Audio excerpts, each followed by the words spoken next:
I'm Serenity and this is my channel, and today we're joined by Holland, who is chewing her harness, Nebula and Nova back there on the ruined pillows, and I thought it would be fun to do my favorite things of 2023. It was a real year of growth for me. I did come up with a lot of new things I really enjoyed this year, and I thought it'd be good to share my favorite things with you, and then in the comments maybe you can share your favorite things of the year with me so we can swap our favorites. So grab a drink, grab a blanket, grab a snack, and let's get into it. I have a list on my phone with I think 10 categories, so I'm just gonna go through that. So my fave podcast of the year. As always, my favorite podcast is always gonna be Mile Higher. It is my longtime favorite. I've listened to it since it started. It was actually the first podcast I ever listened to back in 2017, 2018, whenever they started it. It is by Kendall Rae and her husband Josh, and in correlation to that, they also have two other podcasts. Josh has the Lights Out podcast, which is a darker true crime podcast, and then Kendall has the Sesh podcast with her cousin, which is kind of like a girls gossiping tea sort of podcast. So those are always my longtime fave. I've listened to each of them since they came out, and they're tried and true for number one. The podcast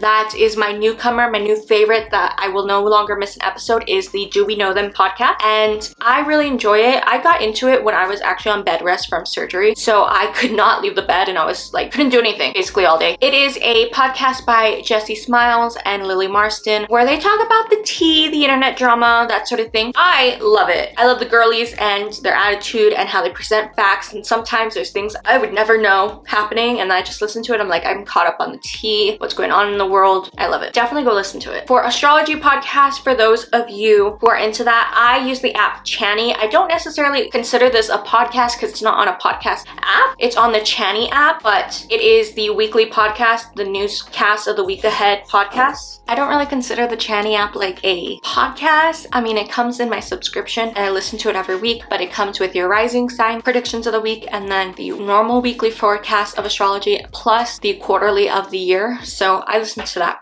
weekly too. My favorite authors of 2023, we have a list. First is Anna Hong. I have enjoyed her books since last year when I got back into reading. I started with the Twisted series and I read it completely out of order. I read 4, 1, 3, 2, I want to say. 2 was definitely last and I loved it. Then she came out with the King of Sins series last year and I have read the next two that came out this year. Really enjoyed those. But before these two series, she had a series a while ago called the Love, If Love Had a Price, or If Love series, something like that. I read those this year and it's really crazy to see how she like slowly transforms into a darker romance writer. I really enjoyed that. It's crazy to just be able to read someone's evolution of their writing. Next favorite author of the year is S.J. Tilley. I will read anything that girl writes. She's one of the first authors I read in August last year when I got my Kindle. Anything she writes, I will read it. I'm currently reading her Hands book, the last in her Alliance series. Katharina Mira is another author I got into this year. She writes the Windsor series, which is like family sibling series with arranged marriages sort of thing. She also wrote the Until You series, which one of my favorite books of the year is in that series, the Bittersweet Memories book, and she wrote a couple other series. I think I've read every single book she's written. If not, I haven't read 2. I've just read Dr. Grant last week. And finally, last favorite author of this year is Lisa Coonley. She wrote a debut novel that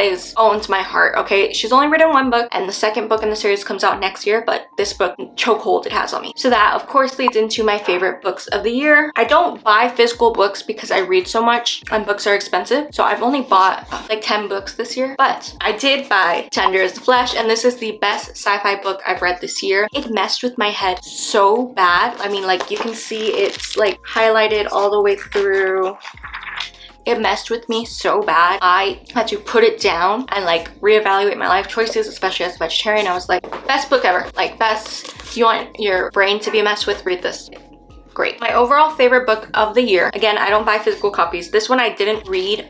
It's brand new. I didn't read it physically. I read it on the Kindle. This is The Brightest Lightest Sunshine by Lisa Cooney. Like I said, this book, I would probably cut off my pinky toe to reread this book for the first time again. I don't know if it's just like the stage I was at in life, maybe the story. I don't know what it was, but this book has a chokehold on me, and whatever this lovely author wants, I will do. I love this book. What I wouldn't give to read this book again. It's basically about an as a survivor named Grace, who is a ballerina, and a tattoo artist named Cal. Their relationship together, learning to overcome childhood trauma with some romance. Read this, and if you don't like it, don't tell me because I love this thing. The next 3 books on the series, I don't have physical copies. I read them on my Kindle. So my top romance book of the year, I mentioned it earlier, was Bittersweet Memories by Katharina Mura. It is I don't know what it's called when it's like the main characters have a past together and then like a present together, but it's that sort of story, and it has to deal with amnesia and creating a tech company and all these crazy things. It's a really sad story about grief and like overcoming it, but also a really lovely relationship and what you would do to find a loved one again. Really enjoyed that book. My next one is a guilty pleasure. I learned one thing about me that I'm not proud of this year. I really have a thing for liking romance books where there's like an element of unsecured housing in it. I don't know why, okay? Because in Bittersweet Memories, that's a very big like part of the book. And in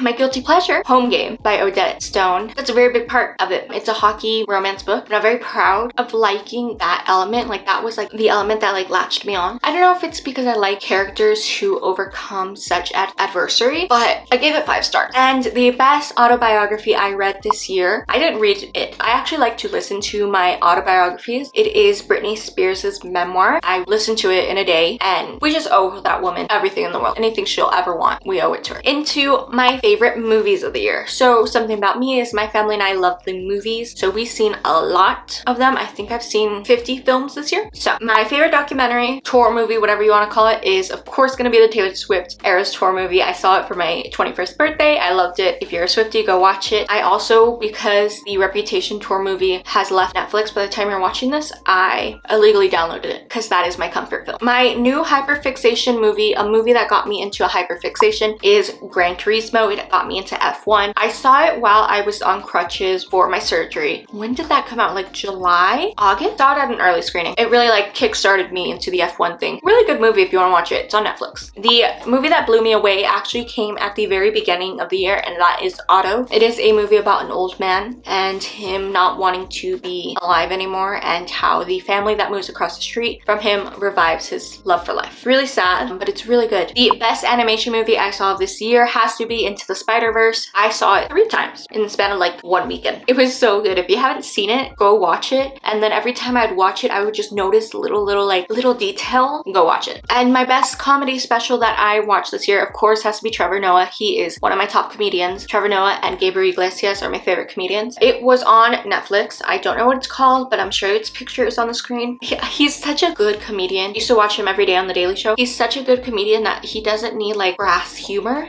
or bad jokes, like offensive jokes, to be funny. He just naturally is funny. Category is my favorite show. My favorite rewatch, I have comfort shows that I rewatch. This year was Modern Family. The top 3 shows I rewatch constantly are Friends, Modern Family, and Will and Grace. I've been watching Modern Family for the past like 6 months, again, since I've been on bed rest. It's just so funny, and I love seeing the characters grow up. I love just knowing the jokes. If you haven't watched Modern Family, it's on Hulu. And my favorite guilty pleasure show is Found. It is on NBC. And the reason it's a guilty pleasure show is because the acting is so bad. And I mean this in the kindest way. Like, the writing is really good, just the actor's portrayal isn't very strong. And I don't know if that's because NBC has like 20,000 shows, and if maybe there's not a budget to give the cast time to like really build on it. But it's basically a show about finding missing people. And the main character, she went missing herself, and she actually has her abductor in her basement. And the first season just wrapped up. I really hope it gets a second season because NBC is notorious for canceling shows. One of my favorite shows last year was, I don't remember what it's called, but I will pop the picture up on the screen. I can see the poster. And it got canceled right at the end of the first season when it was getting really good. And my favorite trashy TV show, I don't watch reality TV. I don't do any of like The Real Housewives, Sister Wives, 90 Day Fiancé. I don't like those type of shows. I really don't watch a lot of TV is what I should say. I watch a lot of YouTube. But my favorite trashy TV show is Kitchen Nightmares. I got into it. Again, I'm gonna keep saying it, bed rest. I had a lot of free time on my hands when I couldn't walk. I got into Gordon Ramsay yelling at people. I had never watched it before. And then I watched the 24-hour Kitchen Nightmares and then the Amy's Baking Company episode. If you haven't seen that one, it's iconic. And and it got revamped in November for a new season. They actually had to stop filming it because Gordon Ramsay kept getting food poisoning, which is really hilarious to me. But that is like my favorite trashy TV show that I watch. I can watch them all. I also watch any show he hosts for some reason. MasterChef, Next Level Chef, Hell's Kitchen. I watch them all. My favorite YouTubers, it was coming. Of course, my favorite true crime YouTuber will always be Kendall Rae. I think she's just very ethical of the way she reports things. I think she's just a good person overall. Love how she works with charity, and I really admire her. My second favorite is Danielle Hallen, who I don't think gets a lot of recognition for all the good things she does and how she reports on so many cases. Those are my top two. My favorite blogger this year was Lauren Norris. She is from Alabama, like the Bama Rush, all that. She went to school there. She moved to New York, and I just loved seeing her. She's so bubbly and cheery and pink. She loves the color pink. I don't really watch a lot of bloggers, but I love her. My favorite comedy king is Mike's Mike. If you've never watched Mike's Mike, you need to go watch Mike